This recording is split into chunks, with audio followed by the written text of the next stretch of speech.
Joining me now on the Knicks Film School Podcast, I'm so excited to have a conversation with this person for the first time, hopefully not the last time.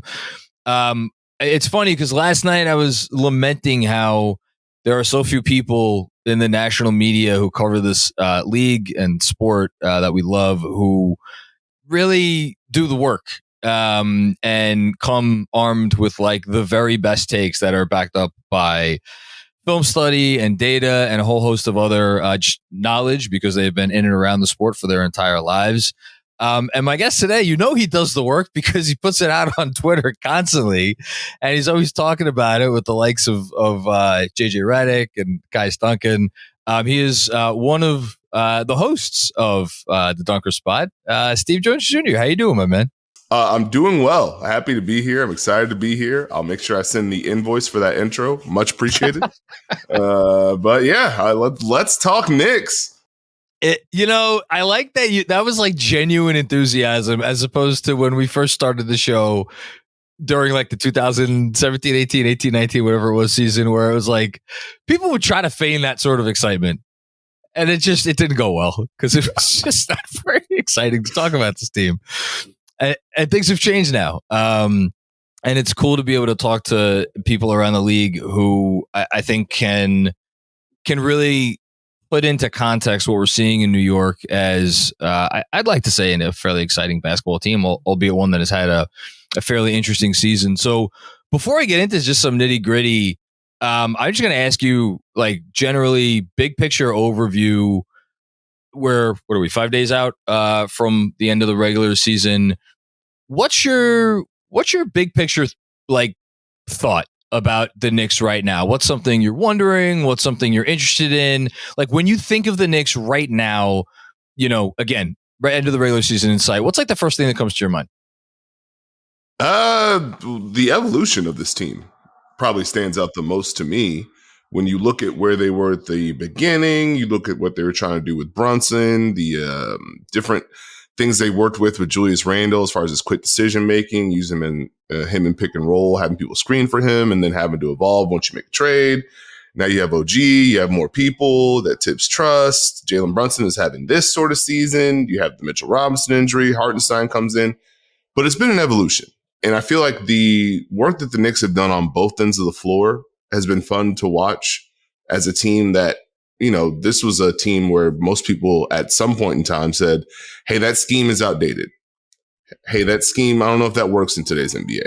And they've stuck with it, and they've been active, and they've been disruptive. And you watch a team where, yes, OG Anunoby does a whole lot on ball and off ball, but there are possessions where it's like, oh yeah, they have Josh Hart also rotating on the weak side. They have Dante DiVincenzo also rotating on the weak side.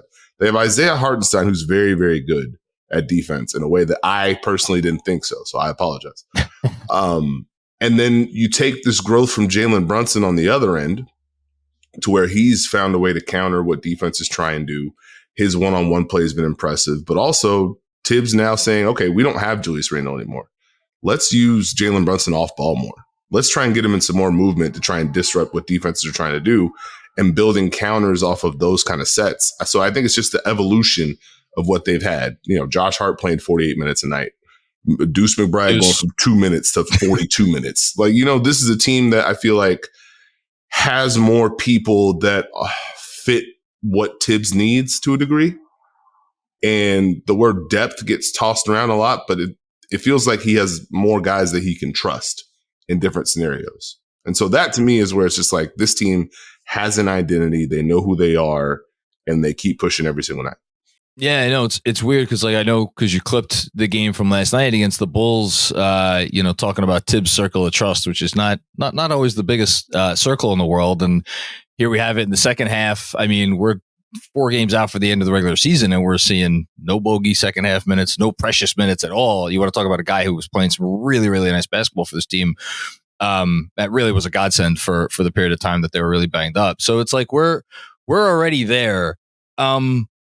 Let's stick with the defense offense thing, because I think the biggest big picture thing for me right now, as I try to continue to grapple with the loss of Julius Randle, and I mean, we could sit here and we could praise Julius. Are you a Julius guy? Let me just actually ask you that. I don't even know. Are you a big Julius guy? I love the way Julius played this season. I felt like he didn't get enough credit for the efforts that he had put in, especially to grow his game and help the Knicks. So yeah.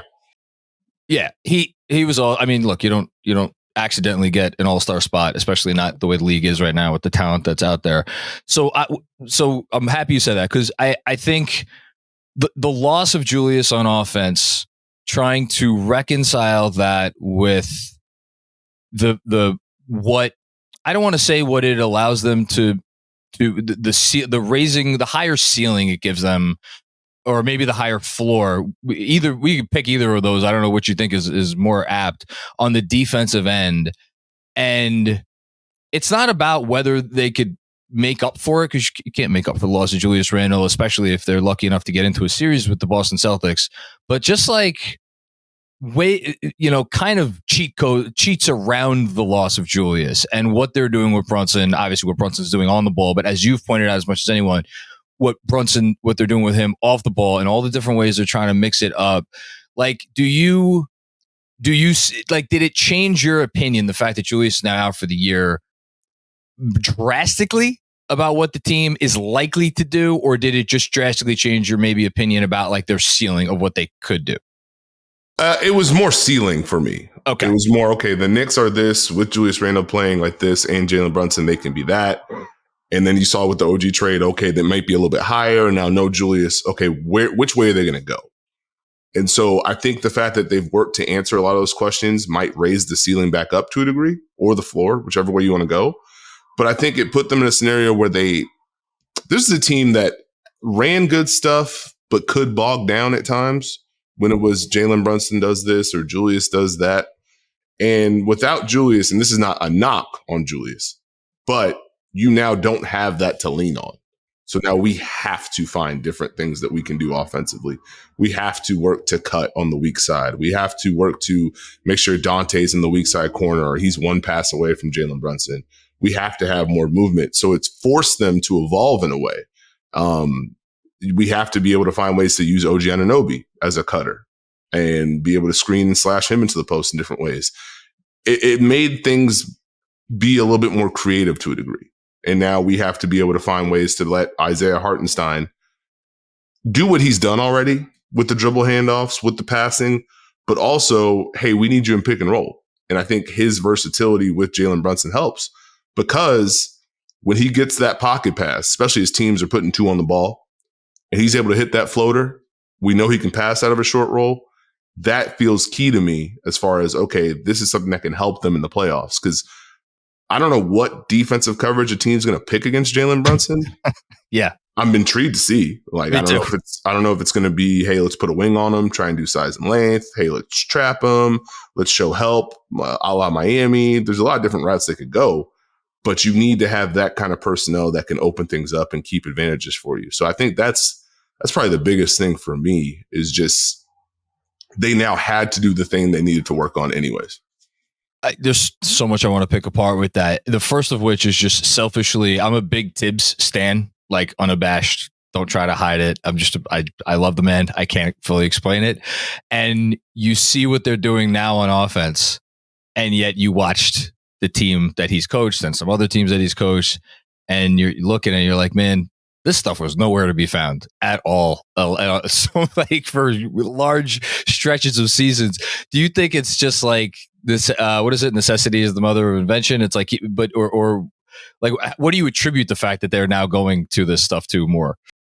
I think it's something Tibbs always likes to do, but I think he also trusts his players to a degree. So he's going to do whatever's best for his team. And sometimes that might not be the movement. The movement might go to the second unit. Like I always, whenever people would point at the Knicks and their offensive struggles, I wouldn't necessarily push back, but I'd be like, look at that second unit. Look at the way they play. There's a fire and ice component to it. So you have to kind of look at the bigger picture with what he's done. Obviously, he's leaned on triangle concepts for a lot of his career, but I think if you ask Tibbs, I think he would be fed up with the offensive reputation part. I think so too. We score. They were third in offense last year. I've kind of fixed that portion, guys. Like, can we get off that? So I think it's more so understanding what is best for his team, but also having the personnel to be able to do more stuff. With Dante DiVincenzo shooting at this level, with this kind of volume, that helps. When Deuce comes in and he's making shots and also driving closeouts, that helps. When you have a Bojan Bogdanovic where, okay, I'm not necessarily sure of how we're going to use him, but we could do this. We could slash him in the post. We could run him off some handoffs. That kind of helps. So it kind of just builds on top of each other in my head. That's a great lead in something else that I wanted to get to. So the personnel for the vast majority of the time that Tibbs has been the head coach of this team, at least, has included Mitchell Robinson at the 5. And during the periods of time where Mitchell Robinson was hurt, we got, Nerlens Noel, a lot of Nerlens Noel early on. And then last season, we had Hartenstein, obviously, but it wasn't the Hartenstein that we saw in LA. It was this kind of watered down version. I don't think through his fault or necessarily even through Tim's fault. It's just he was not doing the same stuff. He was not asked to do the same stuff. And now you come to this year, and like you mentioned, I think recently, I forget if it was on a pod or on Twitter or something, where like when you put 2 on Jalen, you got to maintain the advantage. You have to keep the advantage. And I don't know that there's anyone I think that is more important to that than Isaiah Hartenstein. Like, what have you seen from him and his ability to just continue to keep the ball rolling, which includes like making these floaters from 12, 14, 16 feet out, which are like back to that automatic place that they were in LA? I think it just goes hand in hand with the rise of Brunson and the personnel. So I like that you mentioned how Hartenstein has grown, because I think there was an expectation that he would bring X, Y, and Z to the Knicks, but he also had to learn how to be a Knick to a degree. And I love that. That's great. Earn Tibbs' trust on both ends of the floor, which I think the offensive part he kind of nailed. It was just a different context. And I think with Hartenstein, it was lineup dependent too. Like, who was he playing with? In LA, you mean, or in New York? In New York. Okay. Like, is he like? Do you really want Hartenstein Randle minutes? Well, if you don't, then how many minutes is he going to play? That kind of beat. But I think his ability to he's a good screener. 2, he's a good decision maker, and 3, he can make the reads. So however Brunson's going, whichever way he's going, you can get an angle flip. I can get on the short roll. I know where the kick's going to be. I can find those cutters. I can also now develop this little hook floater that you mentioned that now punishes teams, and it gives you something else to think about. And I think the biggest impact is also that he can still do what he does with the second unit sometimes when they stagger it in a way to where he starts that second quarter. And now you are able to now let him do that with like Deuce McBride or Bogey. And now that helps you, because I'm sure there's a question mark. Hey, how are they going to score when Jalen Brunson's off the court? That's where Hartenstein becomes so important, because if we can open things up and he can now make reads and make plays, we can move off him. That's a plus for New York.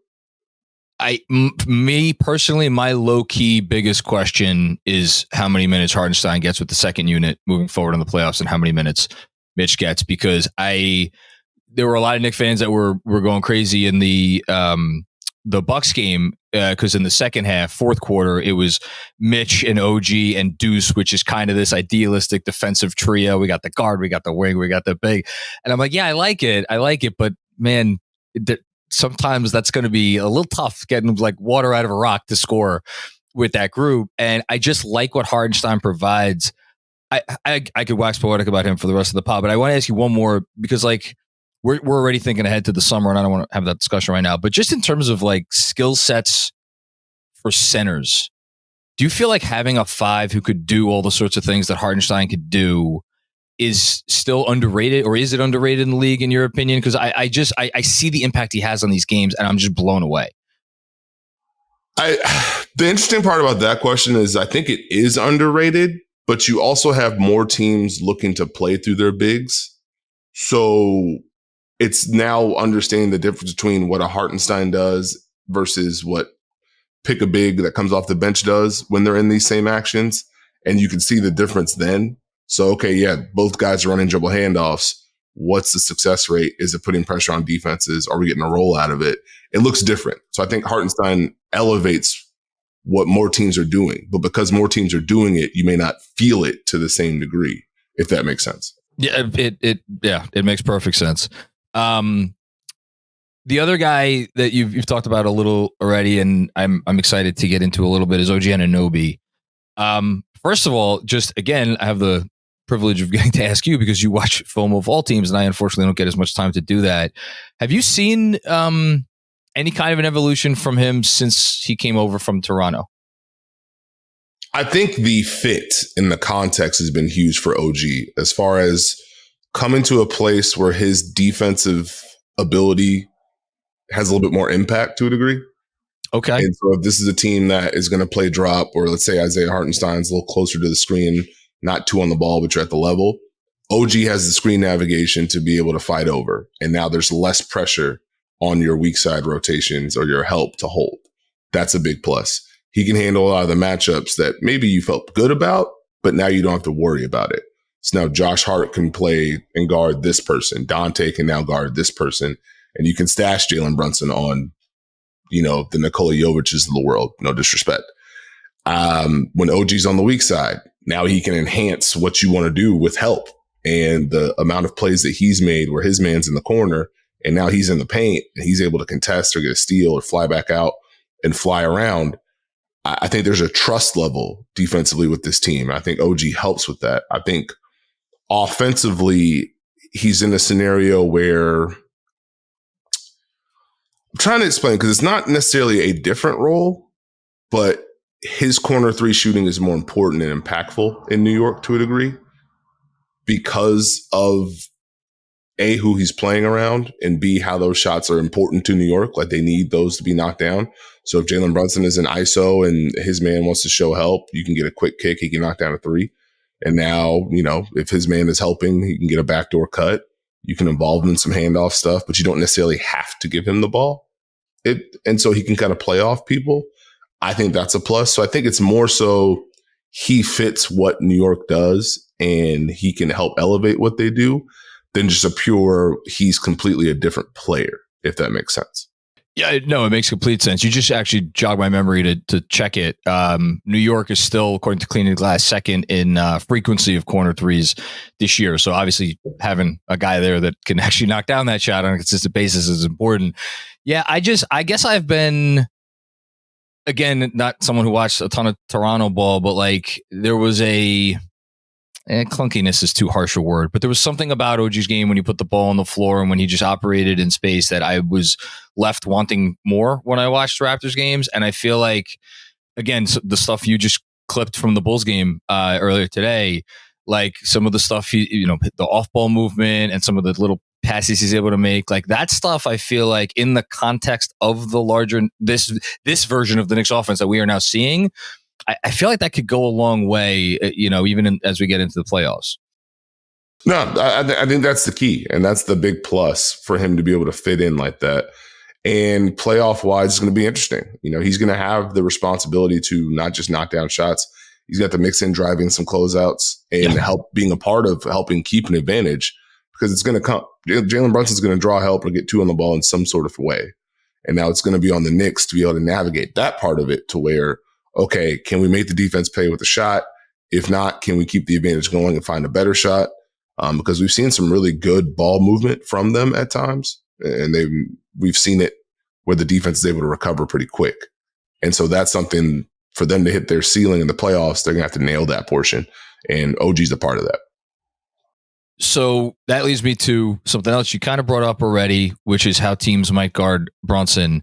And I don't want to get too deep into potential individual matchups against like certain teams because it's the East and like 18,000 different things could happen over the next 5 days. But I have been starting to think about if I was an East team and I had the personnel to do it, and I think this might just be Orlando, but I'm curious if you think that there's another team where maybe the best path is to just stick with one defense, like not all exclusively, but for a lot of the time, you put one defender on Brunson, not the same guy, but like you mix it up. If it's Orlando, it could be a Suggs. Obviously, they have the Isaac piece to throw at, probably maybe a guy or two in that lineup.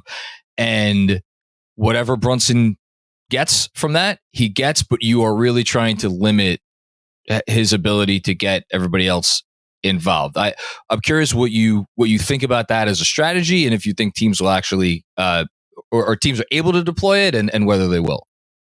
It's It's an interesting one, and it's something I thought about too. So I'm trying to wrap my head around it properly because look, Jalen he's been so good this year. He's really led the dance in one-on-one, the footwork, the shiftiness, the pull-ups. It's tough to put one thing on him, and so I'm trying to think.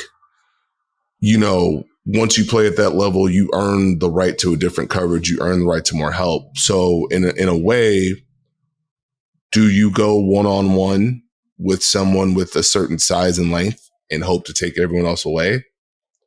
The problem is, one, can that person contain Jalen Brunson's drives? And two, can they do it without fouling? And that's where in my mind, I think of that strategy. Yeah, I'd love to, hey, JB, let's make everything tough on you. We'll stay at home. That's great. But then if that person gets in foul trouble, now how do you adjust? Or if Jalen Brunson's just cooking, how do you adjust? And so I'm wondering if it's going to be just a combination of things they throw at Jalen Brunson. Do we see teams just bringing everyone in early and showing all their bodies when he's isolated one-on-one and trying to help and dig? Like Miami, I thought did a really good job in that game in Miami of not just showing Jalen Brunson 2 or 3 people, but once he started to get into his rhythm and his drive, hey, here's another person digging at you and there's help coming from somewhere. So do you try and disrupt him that way? Do you just try and trap him in pick and roll and try and take that off the table for New York and say, well, if you're going to run pick and roll, it's not going to be him that's going to hurt us. You have to keep making plays, a la kind of. Well, it's not what the Knicks did to Cleveland. The Knicks just said, hey, your big's got to make shots and this guy's open. So, in my head, something like that. Is a team going to try and deny Jalen Brunson? And so are they going to just, face guard him full court and not let him get the ball back? Like I think there's a lot of different things you can do. I think it's got to be a mixture. So I think you got to try different things. And I think, part of even in that Chicago game was, okay, they had Vucevic trap a couple of times. They gave a couple switches. They did a switch and double. It might just be a blend of things to try and throw at Jalen Brunson because of how the Knicks have built it around him to where he's kind of a moving target to a degree. And they've moved him around in different places to where it's not just one specific thing that you can take away. It could be pick and roll. It could be an empty side pick and roll. It could be a middle pick and roll. Send 2 people up, screen for him really high on the floor. A post up, an isolation, coming off a stagger. Like there's different things that they've done with him. So that's going to be a really interesting battle. But I'm going to stick with, I think it's got to be a blend. I think you've got to try and disrupt the rhythm of Brunson and the Knicks and force them to search for it. You mentioned doing it without fouling. I don't know if you heard, Steve. He's getting fouled. He's getting fouled. I'll be here for the rest of the pod if I do it as many times as Tips did. But as my colleague, DJ Zulo, has been pointing out on Twitter the last few days, since he did that very silly rant, Jalen Brunson's been getting to the foul line a lot more. He's been getting a lot more calls. So I don't, the league works in mysterious ways. Yeah, I think I'm with you. Mix it up. And I think when you said at the top, just like showing bodies, which is why it's weird because they have DiVincenzo, who by the time the playoffs or the regular season ends might be the owner of like the 10th or 11th most high volume 3-point shooting season in the history of the league in terms of just made threes. We could get there. It's on the table. And, you have the deuce thing. That's what I call it, or we call it over here in Knicks Film School, the deuce thing, which is just like happening and it doesn't seem to be stopping. And so you have these guys who are firing away. And yet, I guess my biggest question on offense for the playoffs is like, is that so baked in their DNA already where they are just going to, if they have the space, they will fire it? And then, of course, how does Josh Hart play into that? And if he is hesitant, which sometimes he doesn't want to shoot, like, is it, let me ask you that. For me, I don't go too crazy when Josh Hart's unwilling to shoot it from outside, as long as it is a quick decision to just continue, pass the baton to whatever the next thing is. So hit the closeout if they're giving you the space, whatever. And I trust that he's a good enough passer. He's good in the mid range. Usually he was good last night. So, like, do you see those areas being areas of potential issue, or like, what are your thoughts on all that? I think the Knicks have tried to be proactive with the Josh Hart part. One, just the way they've used him. You mentioned the quick decisions. I do think that is very important. I think the worst outcome for the Knicks and Josh Hart is if he gets to catch and hold, which I don't think we'll get to. I hope not. So I would much rather, even if he's missing, he takes the shot if it's open, or he drives and tries to create or goes into a handoff, than the catch and hold. So I don't think that's going to happen. But if that happens, I think everything changes. As far as the 3-point shooting goes, I think it's something that they're going to continue to look for, especially with the way they're able to generate shots and some of the quick ones they're taking, to where Jalen Brunson might come with a pull up, Dante might get a handoff and go right up. So it's one of those things that I think is part of what they do as part of their evolution. Now, the other part is they are going to have to knock them down in the playoffs. That there's a team, you can pick one out of the hat, especially, well, actually, they might not even be in that 4-5 real hoop defensive classic that I like to call. That's a good one. I like that. They might elevate past that, but there's going to be a team that's going to dare certain guys to make plays over and over again. And so that kind of plays into, do you need a bunch of threes, or do you need timely threes? Do you need to know where the shots are going to be? Can you make enough to where either the defense loosens up, or you can go to pivot to something else? So it gets interesting, because I don't know if they have to change who they are 3-point shooting wise, but they can't be hesitant to take and make the shots that are available. It's weird, because their default, when it's like really gets down to nut cutting time, is like, all right, let's get it to Jalen, and Jalen's going to do what Jalen does, and he's going to get us a bucket. But then if there's a team that knows that it's nut cutting time and that's what they want to do, well, that's when you get into, your periods of time where it seems like easy, at the very least, easy buckets can be hard to come by. You've talked about him already, so I don't want to belabor the point, because he's been getting a lot of love, including on the show that you guys did earlier this week. I could ask 100 different questions about Jalen Brunson. Let me just do this. Like, you could count the amount of times, I think, on one hand throughout the history of the league, and I know your knowledge of NBA history is second to none, where a guard this size has put a team essentially on his back without a true secondary creator, which I think it's fair. I mean, I love Dante DiVincenzo. I love all the guys on the team, but he doesn't have the second guy right now, and taken them to, like, I don't know, conference finals. Like there's maybe more than a handful that have done it to the conference finals. The finals, it's like you're talking. I mean, what are we talking about? We're talking about Iverson. We're talking about the first Curry Warriors team. Like, Isaiah had some moments back in the day where he had to do more, but that was a team. They had a lot of guys. Like, is this just like too much to ask? Like, are we like, we're over here living in the dream that we finally have this guy here in New York, and nobody wants the other shoe to come off. But like, how long do you think he can keep this up? I guess is the only way I could ask the question. When you ask that question, it's been very interesting to me to monitor Jalen Brunson's minutes versus the minutes of everyone else, to where Josh Hart plays 46, Deuce plays 40 or whatever. And I'm like, oh, Jalen Brunson played 34 minutes. Oh, Jalen Brunson played 33 minutes. And in my head, I'm like, okay, so is Tibbs just trying to preserve as much of this as he can until the playoffs with these minutes increased? So, yeah. So to answer your question to a degree, I think they've tried to work to make sure he gets those spots where he rests and doesn't, while he may be overtasked to a degree offensively, we're not going to also put the minutes on you. But I think he's answered the bell at every time that they've needed him to perform at a high level. And I think what I would say is I would salute him for being able to understand the role and embrace the role and continue to excel within the role. Because a lot of these things that we've mentioned, when we asked about the playoff coverages, teams have tried it, and he's found a way to respond almost every single time. And that, to me, is where it's like, okay, outside of just pure fatigue, is he going to be able to do it? I think, it would be more like, does he make the shots more than he can't do it? And I also think I also wonder how much the lightening the defensive load has helped him to a degree. And what can you speak more on that? Because I feel like, well, yeah, just speak more on that because I'm curious what you mean. He's working. He does a lot of good stuff on the weak side. When teams try and put him in action, he's done a great job of showing and recovering, but he doesn't necessarily have to take on every single matchup on that end every night. And I wonder if that plays into it to a degree. Because I love how he battles. That's the only reason why. Yeah, because look, he's never going to be a good defender, but he I feel like he makes you earn it, right, to some extent.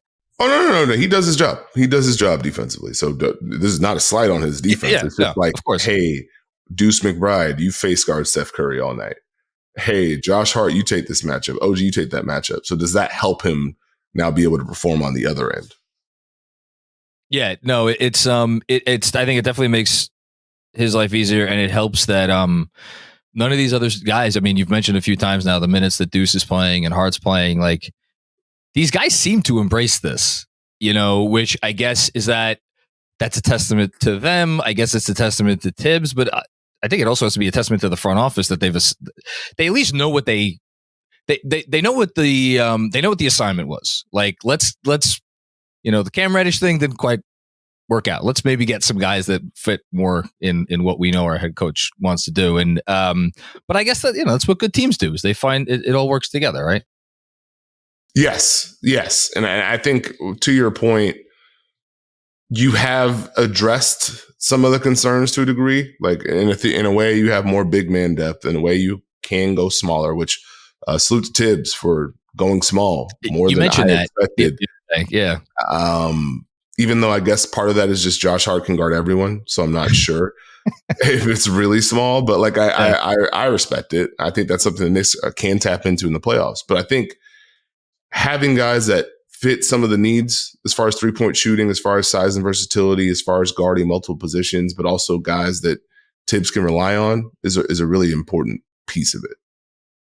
I want to get a couple questions about the playoffs and what we're looking at, just because again, I don't get a chance to talk to someone with your base of knowledge here very often.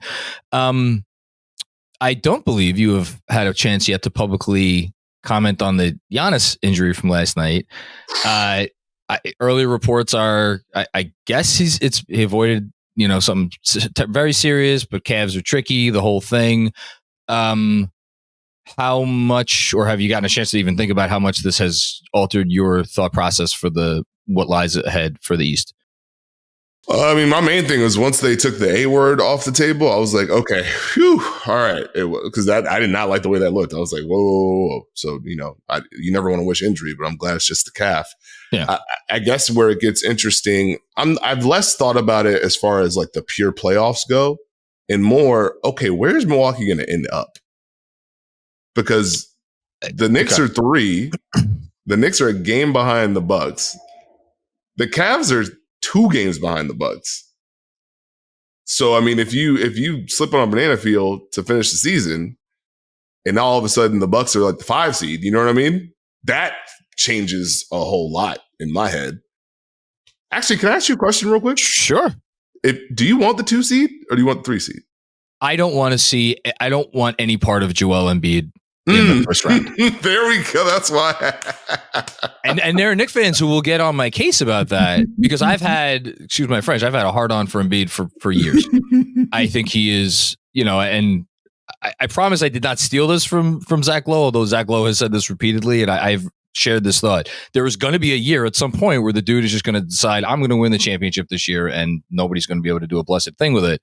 I don't know if that's this year or whether it's whatever it's going to be. But I don't want to. On the off chance it is this year, I don't want to be the first one in line. That's all. But again, what is Philly? Philly could be 6. Philly could be 5. Philly could be 8. Like I don't know. Who the hell knows? Yeah, that gets tricky. I was just thinking, like, hey, congrats, you made a rise to the 2 seed. Here's Philly or Miami. Okay, I'm going to ask you a question. I know you watch all these games between these teams, and I know you know the history. How afraid would you be if you were a Knicks fan of a first round series with the Heat, the boogeyman? If I'm a pure Knicks fan, I'm not afraid because I'm going to talk my bleep. But I would not enjoy that matchup. I wouldn't want to sign up for that specific team and what they can do defensively. I wouldn't love that for them. I'll put it that way. So if I'm reading between the lines, you'd prefer, let's say, a matchup with the Pacers over a matchup with the Heat? If I'm the Knicks, yeah. Okay. Even though that wouldn't be fun, but hey, we're gonna play. We're gonna play. I've said it all year, and I'm curious what you think about it. The phrase I always go to with the Pacers is there's nothing scarier than somebody has nothing to lose, and I feel like they play offense like they have nothing to lose, and that.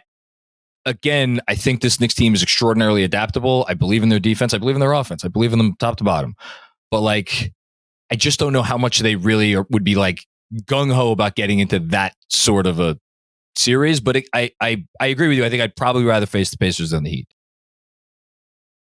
Yeah. That team goes and goes and goes, and once they keep going, now you're in the pace, and now they're just going up and down, and there's not much you can do about it. It's tough. What was your question, by the way? I know. I don't even think I asked one there. So more, just a couple more about the East. Let me land on Cleveland because I think there's all kinds of possibilities right now. How much do you think the Knicks perceived by many advantage over the Cavs is schematic X's and O's personnel? How much do you think it is where in their heads, or do you think that like the Venn diagram is basically overlapping between those two things? I probably choose to overlap to a degree. Now, how much you're in their heads, I'm not sure. I think the Knicks can bring the worst out of the Cavs to a degree. Oh, because interesting. It's a very specific thing that the Knicks do to the Cavs. As far as we have activity, we can take away these matchups. We can navigate these screens. We can be physical and mess up your ball movement. We're going to dare your bigs to make shots over our bigs. We're still going to help off these guys. Like the Cavs made these moves to answer the problems that the Knicks threw at them. And so I would be intrigued to see what would happen if they met again. Now, the dangerous part is, you mentioned the in my head part, that can work against you if you get a playoff rematch. Because, hey, I remember what y'all did. Yeah. And, okay, I know what y'all are going to do. These shots are going to be open. We're going to make these plays. We're going to make these adjustments. So it's always tough. You know, I think one of the secret things about the NBA is sometimes you make moves because it's something that happens in the playoffs, but you never see that team again. So now you end up with a new flaw to a degree. I don't think that's the Cavs problem, but I would be interested to see how the Knicks would adjust if the Cavs had the answers. If Donovan Mitchell was making pull-ups, or if having Max Strus spaced is different than Okoro, or Okoro's making shots, or the bigs are more aggressive. Like, where do you shift from that? Because that's what you gave them last year, and now they're taking it. So that would intrigue me. Yeah, and I'd also be afraid of, like, you know, you never know how much to read into rumors and things, but like if JB Bickerstaff kind of knows, like, hey, if I go out in the first round, I'm getting canned, I'm going to go out on my terms. That means I might be sitting one of my bigs for the vast majority of like these games, but whatever, I'm going out anyway, so I'm going to go out my way. And again, as you alluded to, Donovan Mitchell was not great in the playoffs last year, and we'll see where his knee's at. Let's end on Boston, because why not? Look, I hope we get the chance. I hope it would be a fun series. I have a feeling it may not be very fun for anybody other than Celtics fans. But like at the same time, I say that I don't even believe that, because I do think the Knicks would fight. We know they would fight because they always fight. Is there one thing about that matchup? And these two teams play tomorrow as we're recording this. I don't know who the hell is going to play for the Celtics. Is there one thing about that matchup, on either end of the floor, that intrigues you from a schematic perspective, something you're going to be looking for, like what the Knicks do against Boston or vice versa? Well, one, it's the fact that I feel like Kristaps Porzingis refuses to miss a shot when he plays the Knicks. He has not yet missed a shot. As a Celtic. So that plays a role to me. I think it's more the wave of people that Boston could throw at Jalen Brunson. And we mentioned the defensive coverages and it being a mix. That's literally Boston in a nutshell. and having to deal with, hey, here's Drew. Hey, here's Derek White. Hey, here's Jalen Brown. Hey, here's switching. Here's doubling. Like they do that on the regular. So how would that impact Brunson? And then what would the Knicks want to go to rotation wise, lineup wise, size wise against Boston to counter different things they might throw at them? So it would be just like, okay, that would be a series where it'd be like, who else is going to create something for the Knicks? Who else is going to open plays up? What kind of plays are they going to open up? Because you might not get the 2 on the ball you would get from other teams. It might be Jalen has to create against help or a great defender. And now, okay, what do we have behind that? That would probably be my biggest question about the Knicks against Boston. But I do believe the Knicks would feel very confident about what they could do defensively. I think they would feel very confident about being able to bring Boston into a place where, okay, y'all playing a little slower than you want. I like to call it the mud. We bring you in the mud, and now we see what happens in a fourth quarter game. It's got to be the hope, right? It's close in the fourth, right? That's all you want to do. You want to get to 5, 6, 7 minutes left, and it's like a 5-point game or whatever. Yeah, but Porzingis refuses to cooperate with y'all. Sorry. That's been my big takeaway. Okay. Every time I'm like, hey, that's great defense. Oh, okay. Never mind. That's like, I could talk myself into without Julius beating any of these teams. Right. Even Milwaukee with Giannis, and I have more respect for them, I think, than a lot of Knicks fans do. But Boston, man, I feel like if we had Julius, I would really be able to get behind, like, in my dreams, right? In my wildest dreams. But it's like, how much could Bogey play in that series? Like when Deuce is on the floor, like, Boston's going to be like, all right, let's get one of the wings, like, going after him, because we have, like, he's a dog, but he's a 6'1" dog or 6'2", whatever the hell he is. And Precious can't shoot. So it's like, it's a whole thing. All right. I have monopolized enough of your time as it is. I think I got up to about like 10% of the stuff I wanted to get to. For anybody out there who would like to hear the other 90%, because you're just as good as it comes when it comes to talking about the NBA and diagramming, everything that you could possibly want analyzed when it comes to this league, because there's so much. And you do it all. Could you just let the folks at home know where they could, find you and your content? Go on the old social media website, formerly known as Twitter, at Steve Jones 20. The Dunker Spot, available where all podcasts are available. And then every Tuesday, one of the episodes is on YouTube on JJ Redick's channel. So there are my plugs that I'm very good at. You look about as comfortable plugging stuff as I do, which I get. Andrew yells at me all the time, but there's no one here to yell at you. But I thought it was great. I thought it was a great plug. Thank you. Truly.